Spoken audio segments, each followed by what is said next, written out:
अस्सलाम वालेकुम जी, मेरा नाम ज़िशान है। तो इस वक्त मैं ग्लोबल विलेज में आया हुआ हूँ। तो अगर आप भी ग्लोबल विलेज आए तो ये एक पाकिस्तानी रेस्टोरेंट है, अलहाज बुंदू खान। ये ओमान के बिल्कुल सामने है। ये जापान है, ये ओमान है, और ये इसके सामने ये एक पाकिस्तानी रेस्टोरेंट है। इसका खाना माशाअल्लाह बहुत अच्छा होता है। अगर आप आएँ तो इनको ज़रूर चेक कीजिए।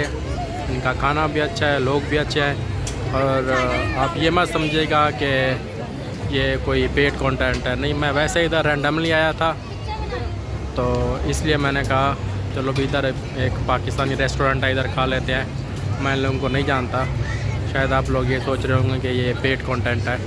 नहीं, ऐसे कोई बात नहीं है। बस मैं इधर आया था तो मैंने खाना खाया, मुझे खाना अच्छा लगा, तो इसलिए मैंने कहा कि दोस्तों के साथ शेयर कर लूँ। Thank you.